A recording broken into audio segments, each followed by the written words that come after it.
Hello there, folks. I'm here in Washington, D.C., and this is a needle palm that I made videos on in the past. There's another one down the street, and a really beautiful cholla cactus that was flowering last time. So I wanted to share this with you, just in the neighborhood, out for lunch, took the metro down, and just taking a little walk around D.C. I always love doing this, just strolling through the city, visiting some palms. And this is really, I think, one of the coolest needle palms in the city. There are a number in the city that are this big. It's quite remarkable, actually, but this one is really nice, and it's sort of a great example of, I think that they've pruned it pretty nicely. And again, I generally prefer to leave palms in their natural state, but here, I mean, they kind of had to prune it because otherwise you could see all these leaves they had to take off. Otherwise, they'd just be growing out, through onto the sidewalk and onto this path here. So it's kind of, I think they did a nice job, and it actually really shows the trunks and how big they are. The trunks go like up to here. I mean, that's like already probably a good 2.5 feet at least of trunk on these needle palms. And someone told me, well, a number of people have said that they've seen these before, and I don't know. I think these were planted in the 90s, but I'm not quite sure. They're at least probably like 25 years old. Maybe 30, I don't know, but that is quite a big needle palm. I mean, look at this leaf, it's unbelievable. So you see my hand next to this leaf. I mean, the leaf is like already like at least 2.5 feet. It's just huge, so unbelievably big and so beautiful. I just love needle palms. They've really, over the years, I always sort of thought that they were, maybe a little less attractive than windmill palms or something, but they've really, I've really, I don't know, my opinion on them has grown a lot. I've always loved them, but I really now just appreciate the beauty of them. And I think they're not only such incredible palms just for their incredible hardiness, the hardest palm in the world, but they're also so adaptable, so durable, and so really so beautiful, I think, too. Like if I were in Southern California or some warmer climate, I think I'd still grow them because they're just very attractive palms, and also very rare outside of the eastern US. They're very, very rare palms. Europe, they're incredibly rare. Anywhere else, Asia, other palm growing climates. And even the western US, they're incredibly rare. Southern California, really only see them in botanic gardens and a few palm enthusiasts gardens, but quite rare palms outside of the eastern US, which makes them very special because we just take them for granted here, but we shouldn't. They're, I never do. I try not to, because they really are, quite rare palms when you think about it, outside of the East. But, I mean, here in DC, they're the most common palm. I know of, I actually made a chart, I think, of palms in DC. Not a chart. I made a Google My Maps. If you go on Google Drive, you can do like Google Doc. I did a Google My Maps of all the palms I know in DC, and I still need to update it. I found like 5 or 6 new palms since I last updated it. But I think I have like something crazy like 30 needle palms or 40 or something. I don't, maybe it's not 40, but some crazy number that I know of in DC. And most of them, I mean, every single needle palm I've seen, I have videos of. So every time I see them, I make a video of them, and then I try to do update videos anytime I really walk by any palm in DC, I make a video of it. And here's our second prime example. Beautiful home here, circa 1879 is what it says there. Gorgeous little townhome, sort of set back there. Actually, not even really a townhome. Really nice. And this is seems to be a palm enthusiast as well, because I've seen a picture of this very garden.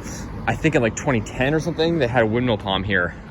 And I actually think the windmill palm, this is, by the way, a great microclimate, solid 7B here. At least, some people would say 8A. I don't know about that, but solid 7B definitely. Great, right in the middle of the urban heat island, just like some of those other trackies that I've made videos of recently, that huge one. Great location, and then up against these south-facing walls, that's really ideal. And there was one, I think it was back there against that first little courtyard wall, windmill palm. It's probably about like up to there or something against the wall. And it actually survived 2014. A little, like, I mean, not mature, like a small-ish windmill palm, probably 4 feet, maybe, probably less than 5 feet. And it took a beating that winter, but it still had a little green after, I think. And I think just what happened, and this happened with a number of palms, is it just got beaten the second winter. I don't think 2015 was particularly terrible winter, but I mean, it was just already in a weakened state. and I think it just died after that. So that's very sad. I wish they'd replanted, but no, it's totally fine. And you know, it's part of the experience. Unfortunately, it's just what happens in DC. You know, every now and then you'll have a terrible winter that can kill windmill palms. So you just got to invest in potentially protection or just a great site to grow your palms. So I'm clearly a palm enthusiast here, and I just wanted to share this with you because they do have a nice, beautiful needle palm in front. Obviously much smaller. The tallest leaf's a little taller than me, probably like 6.5 feet maybe. Yeah, and really nice here. You can see it's got a little trunk there and lots of leaves in there. But nice looking palm. It's got little actually seed clusters or flower clusters on it, old flower clusters. And then the last exotic plant on the street, I call this, you know, I think it's like one of DC's most exotic streets. Sort of only 3 exotic plants really, but it's really kind of crazy because you're in like the middle of this neighborhood right next to, it's like this 1 block of neighborhood. I guess it continues down there, but right in the middle of all this commerce, and then you got this street with 2 beautiful needle palms and this gorgeous cholla cactus. This is one of the largest ones I've seen in the area, and cholla cacti grow great here, and I don't have any, and I'd love to get one. And in fact, I could just take one of those segments. I'm not going to. I don't want to go in their yard, but the segments actually root in really easily. You can just take one, like one of those segments there, plant it in the ground, and it'll root in really easily.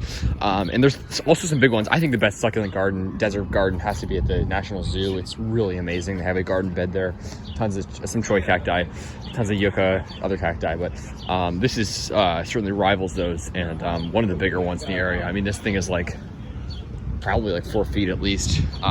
It's huge and so beautiful. Again, really looks like the desert, but no, we're right here in DC. Really unbelievable and so remarkable to see these here. I just really love it. Love these palms. Love seeing this exotic plants here, and you know, just so many people.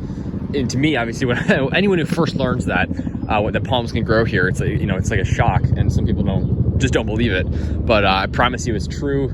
These palms receive 0 protection whatsoever. Same with the cholla, and it just shows what is possible here in DC, and pretty incredible. So, there's some choppers. Look at this. Oh, 2 of them.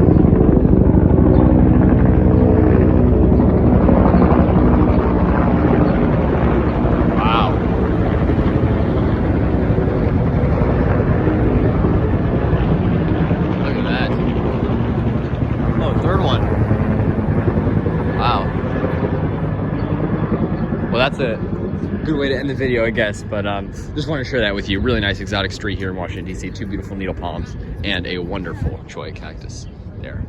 Take care, folks. Try some of these exotic plants in your yard, and as I was saying, you know, people get very surprised that these can grow here, and it really is still, to me, you know, got to remind myself that we are in Washington, D.C., but no, these plants are tougher than people give them credit for, and they take the winters here just fine. And I mean, they really should be tried because some people feel like they almost look out of place. I think they really blend well with some of the native plants like oaks or something, or I mean, I'm not the biggest fan of our native oaks, but you know, with some of the native plants, crepe myrtles or stuff, you can see one here, they blend really well with it.